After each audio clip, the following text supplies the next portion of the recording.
So that's before. So before the look that we have created in Baselight. That's after. Before, after. And I want to mostly affect, so my most saturated colors here. Bonjour everybody, welcome back to my studio. Today we are going to do some look development in Baselight. And Baselight is another color grading software, just like DaVinci Resolve, and it's excellent for look development. Even if you might not be using Baselight, hang on, because I think you might be interested in today's video. So let's have a look.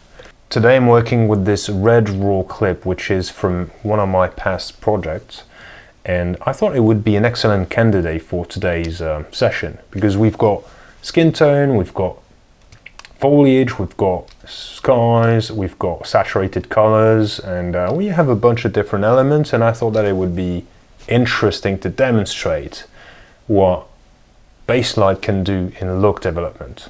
So let's dive in.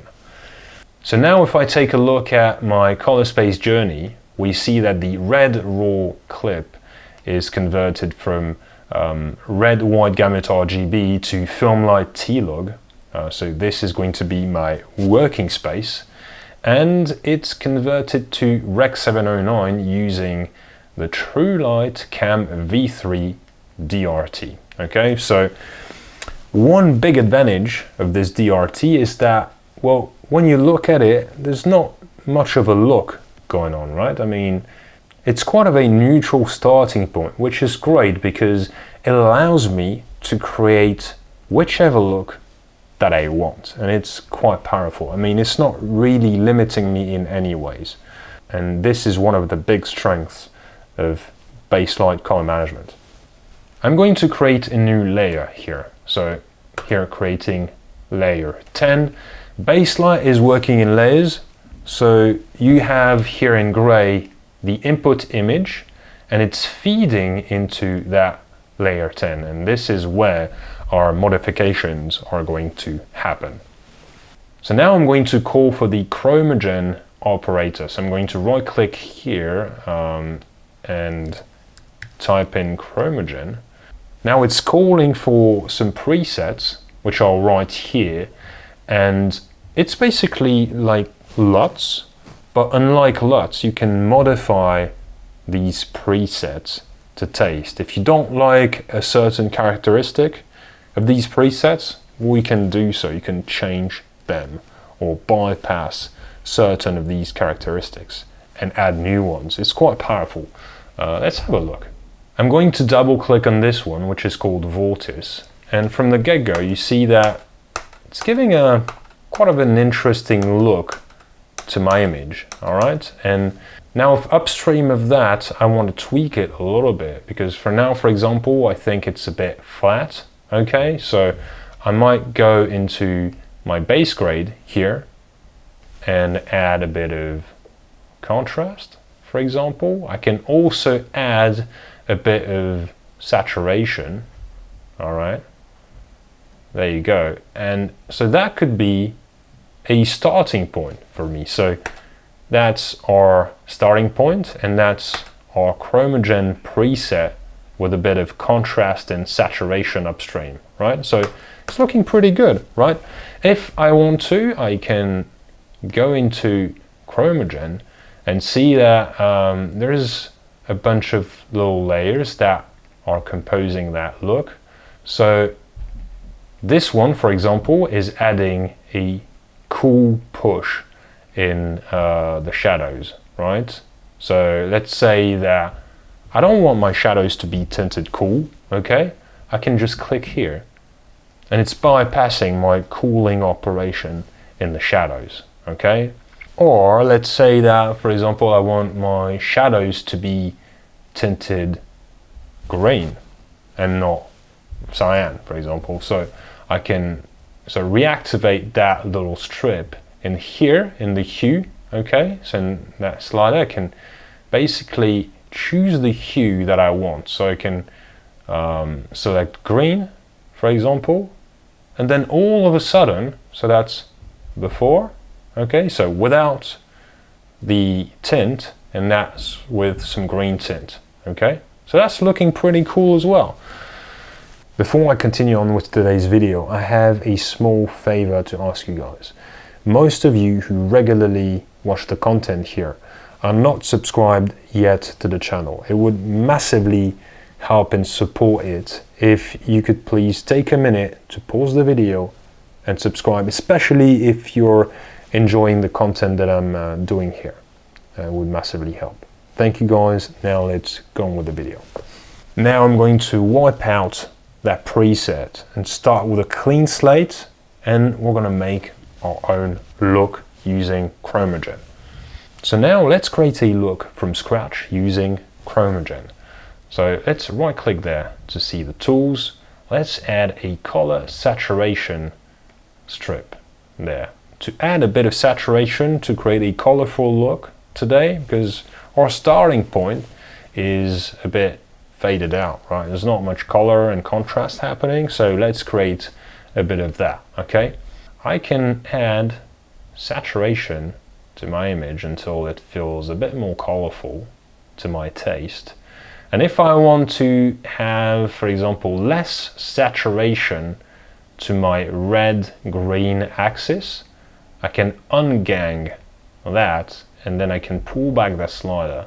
See, if I do it to the extreme, it's going to shrink my color volume, all right, to the red-green axis, and it's going to preserve the yellow-blue axis of my saturation. So let's say I want to add, for example, a bit less saturation to that axis and a bit more there. Okay, I can even, if I want to, I could select a specific zone. So there, if I pull back that slider, it's mostly going to increase my saturations to my shadows, okay, and less so on my highlights. And this is the opposite. You see how it shrinks on the bottom there of the color volume? Well, that's what this slider does. But let's do it uniformly for now. Okay, now that I've increased my saturation, I want to add a bit of contrast. So let's go and add contrast boost. And there you go, you see our curve representation. Let's increase our contrast until it feels about right. So let's just increase it a little bit. And let's say that I don't want my highlights to be that pingy. I can bring my highlight pivot a bit down so that the shirt, which is on the car, is going to feel a bit less bright. So that's before contrast, it's after. Before, after. All right, so looking pretty cool. So that's where we started. That's where we are now. What else are we going to add now? I think we're going to add a sector skew, because I want to swing my blues a bit more towards cyan. So I'm going to select my blues right there, okay, and let's skew them towards cyan right there. Let's increase it further, okay, that's off, that's on, off, on. You see the shirts, they're becoming a bit more cyan, okay, so that's obviously quite pushed. Let's pull it back slightly. Yeah, I'm liking that. And obviously everything that I'm doing here is customizable even further. So let's say, for example, that I want to mostly affect my mostly saturated blues. Well, I can act on that chroma slider. So here I'm going to mostly affect my most saturated blues, and here my least saturated blues. Let's say if I want to affect mostly my highlights with that operation, well, I can move my zone slider a little bit towards there, okay, and it's mostly going to grab my highlights, and same for my shadows. Here you see how the volume twists here, right? And that's the beauty with Chromogen. It's like, well, you see there's a minimum and a maximum position for each slider, and it's going to ensure that my image doesn't break. It's like clean, smooth operations that you can stack on top of one another. It's going to ensure that your look is traveling to HDR, for example, SDR, not break your images that you feed into. It's really powerful. All right, now I want to add a little bit of brilliance reduction. You see how these reds in the background are quite saturated and nuclear. I just want to tame those down because I think they're a little bit grabbing too much our attention. So let's increase the amount here a lot, okay? And we see that, okay, our reds are coming down a little bit. And I want to mostly affect, so my most saturated colors here. All right, so that's before and it's after. Look at the reds, how they come down to a much more pleasing territory, and our volume has changed even further. All right, let's add something else. Let's add some neutral tint. I want to tint my highlights a little bit yellow. So let's pick a warm hue. So yellow should be about here. Let's have a bit of a warmer hue, okay? And amount, okay, let's push it. So here I'm tinting my shadows and here are my highlights. You see how the volume here is changing as I move these sliders. So let's go, yeah, let's go about there. Okay, and the pivot, so that is stops above and below middle gray. So let's, okay, mostly affect, okay, my top highlights, you know, yeah.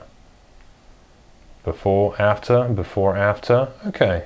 Yeah, quite happy with this warm push. Cool, okay. And I want to tint my shadows green. So let's add another neutral tint. I'm going to select green there. Amount, let's push it. Let's push it, okay. Pull the pivot down to mostly grab the shadows. All right, okay. Before, after, cool. Quite liking that. Let's add a bit more contrast. So go back to the contrast boost. Yeah, okay. There you go. I want a bit more saturation as well.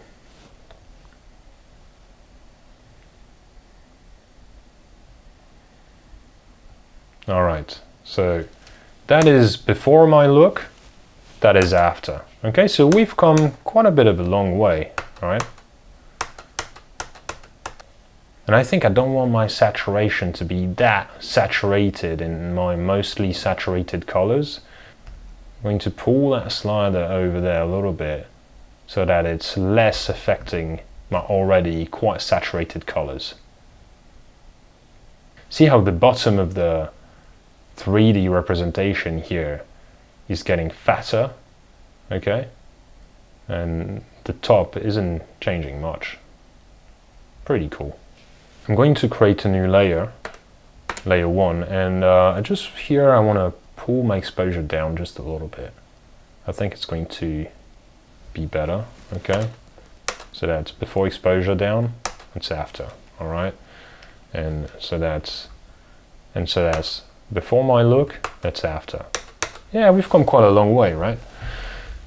I want to add a bit of sector saturation. Let's add it after the contrast boost. I want to pull down the blue saturation a little bit because I think it's a bit too overpowering. So let's select the blues here, okay, and pull the saturation back. There you go, just a little bit. Okay, and maybe let's mostly target the highlights. There you go. Okay. And let's move that operation, yes, after my contrast boost.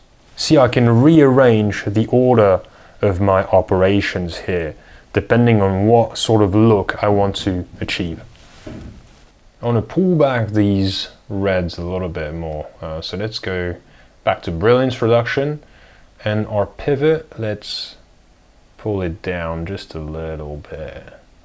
Okay, so that's before brilliance reduction, that's after, before, after. It's giving me like a denser negative. I really love that. Now you see the blues in the sky. Let's say I want to desaturate them. I want to bleach them, and there's an operator for that. So I'm going to add a highlight bleach operator, and let's move it up so that it sits just after my sector saturation. And here I'm going to ungang these, all right? And see the blue here? I'm going to increase it. Let's increase it to the max. You see how it's completely bleaching my blues, okay? Right, if I move my color volume right there, look, okay? So that's without it, that's with it. It's completely desaturating the highlights here for my blues, right? If I want really the top highlights to be affected, I can pull this up a touch. Okay, there you go. And mostly affect my most saturated blues or my least saturated blues. I mean, I have so much control with these tools. It's brilliant, and they're so clean, it's great. So yeah, quite happy with this look. Fine, let's now add a new layer and let's work a little bit with some diffusion.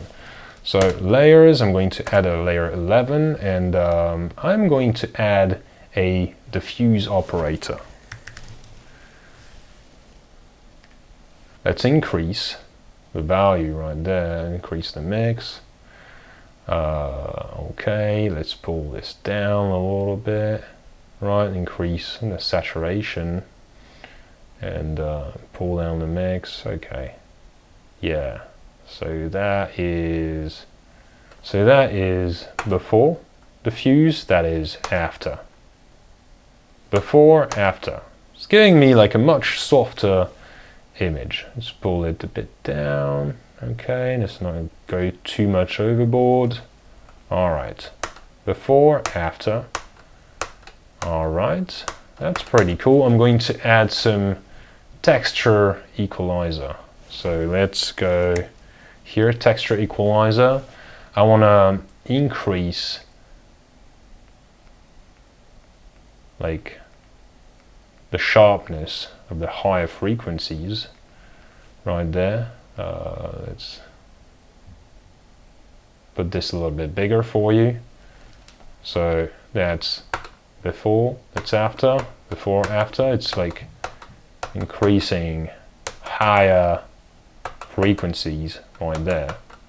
Okay, quite liking that. That's the diffuse plus the sharpness, diffuse and the sharpness. And yeah, let's add a bit of grain. So grain. All right, and let's increase the intensity of the grain. Let's make it a bit more obvious for YouTube. Okay, so size, let's go a bit big. I don't want too much colorful grain. All right, and yeah, let's pull it back a little bit.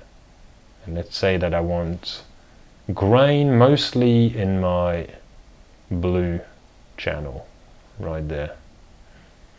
Okay, so that's grain. Before, after, before, after. Cool, so that is our texture. Before, after.